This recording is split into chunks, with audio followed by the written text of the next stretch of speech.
Apata Uyes Entertainment TV, your #1 birthday arena.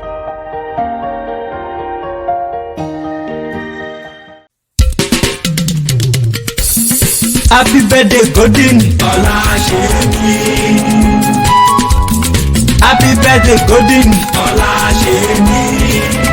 Ọ̀túnba òkú ọdún òkú yẹ̀dùn òkú àṣeyẹ. Àpáta pàrẹ̀ wìdé lónìí ẹ̀jẹ̀ díẹ̀ nílé ìyẹ̀yìnrẹ̀ wíwí ti ní máa wí sọ́sọ́ ti ní máa sọ mọ̀rọ̀mọ̀rọ̀ níwá sọ mọ̀rọ̀gùn mi. Gbígbẹ́ lóní ẹgbẹ́ mi ẹgbà lóní ẹgbà yíyẹ̀wò. Ó yẹ ẹjẹ́ ilé Ọ̀túnba Waheed Ọláṣẹ́mi Golden.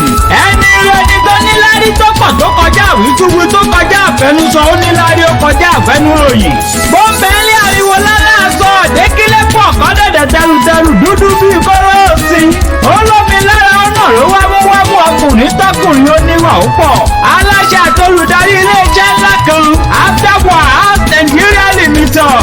Èmi kí ọ dáadáa. Bàbá Habib, Bàbá Sọ̀bíyàt, Bàbá Sàmíyàt, olówó orí Bọ́láńlé Rasheedat. Bọ́láńlé Rasheedat àmọ́ bí ajá rẹwà lóbìnrin olóríire ó rẹwà oníwò níláárí oníwà tútù bí àdàbà. Òun gangan gáyà rẹ arẹwà rẹ àní ìyá àwọn ọmọ rẹ. Òun gangan ló pè mí sórí aago pé lónìí ọjọ́ bí rẹ kí n máa sọ kútú wọ̀wọ̀ bí ọbẹ̀ tí ń bẹ lórí àrò. Ó ní kí akíntúmọ̀ kí bàbá ọkọ òun tí í ṣẹ̀gbọ́n rẹ̀ in person of Mr. Abdulrasaq Adédoyin Golden. Every 7th of June nìrántí ọjọ́ ìbí Mr. Abdulrasaq. Every 9th of June nìrántí ọjọ́ ìbí tìyẹ. Gbogbo ìdílé Golden pátá mo kí ni olólòdè. Rasheedat ló ní máa kẹ́yìn méjèèjì dáadáa. Ó ní bẹ́ẹ̀ ti sọdún èyí nínú ìyẹ̀yẹ owó rẹpẹtẹ. Àtàlábíà tí ń ṣe bálẹ̀ ọ̀rọ̀ láyé ń bí ẹ̀ ó tún fara rẹ̀ ṣe èyí tó ń bọ̀ lọ́nà. Kódà ó ní kì í délé bàbá tó bí yín lọ́mọ. Abẹ́òkúta ni yín, Abẹ́òkúta ń bàbá tó bí yín lọ́mọ. Ẹ ǹlẹ́ o, ẹ̀yin ọmọ Aláké, ọmọ Olúmọ, ọmọ Ẹ̀gbá, ọmọ Ẹ̀gbá Ìgbàgbogbo, ọmọ olówó ẹyọ àná tó jò tẹ̀rùn, ọmọ orò tí kù yomoyomo, ọmọ orò tí kù yomoyomo, ọmọ orò tí pagi tí papẹ̀ tí pàjágùdá. Ibi olúwa fokùn ìlú yín mọ ní jólú mọ.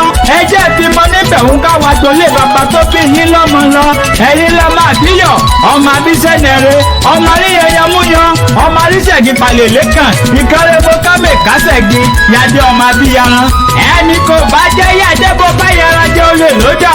Kúmù kó o, kúmù ro o. Bàbá kì í títí, orin la fi ń kọ la fi ń pé.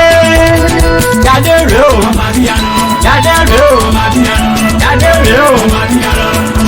Ọ̀túnba Waheed Ọláṣẹ́mi Golden. Òní lọ́jọ́ rẹ̀ nìkẹ́ ibà lọ́jọ́ dọjọ́. Ó yẹ jẹ́ sáré dé lọ́rí Àfọ̀njá. Torí ìwọ lọ sọ́kọ́ lórí sọ́mọ Abẹ́òkúta.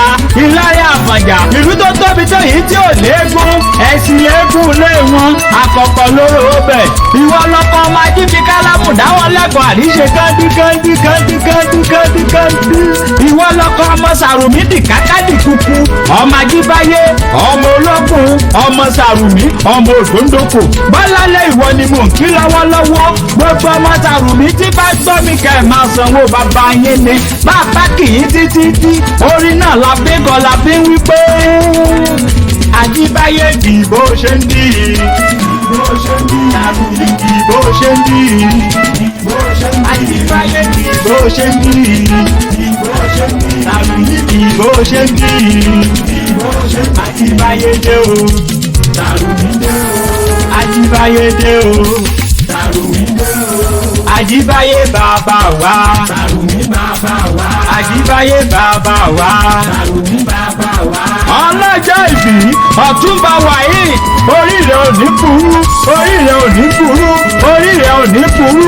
O ò ní sọ̀fànù, o ò ní bá wọn rí kú ọmọ, o ò ní bá wọn rí kú aya. Ìwọ fúnra lára rẹ gan, o ò ní fàìsàn lògbà. Ilé-iṣẹ́ rẹ ò ní jóná, o ò ní fẹsẹ̀ ẹlẹ̀ kó fẹnu kọ. Àtẹnu àtẹsẹ̀, àtẹsẹ̀ àtẹnu, o ò ní fìkan kankan nínú wọn. Mo kí ọ kú ọdún, àṣèyíṣàmọ́dún, àṣàmọ́dún tẹ̀mí. Àríyáyá ti yá, àríyáyẹ ní ti yàn. jiná ní sàyà ná ayé mọ̀fọ̀ yàyà ṣe tiẹ̀ lágbára ọlọ́run ọba mi òkè òní kúdekú òní tẹ́júlẹ̀ mọ́lẹ̀ òní rògbò ẹlẹ́nìní òní dẹ́bọ̀ rúbi lágbára ọlọ́run ọba mi bó bá ti ń lọ ré ló máa bọ̀ ré torí àyílọ àyùbọ̀ lọ́wọ́ ń yẹnu ẹ̀ta níta kọ́mẹ̀ràn kó tó tà ó máa rí tajé ṣe lágbára ọlọ́run ọba mi òkè.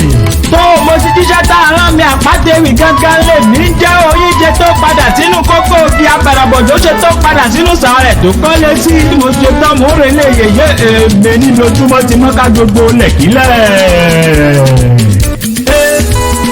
Ọ̀túnba òkú ọdún òkú yèdùn òkú àṣeyẹ.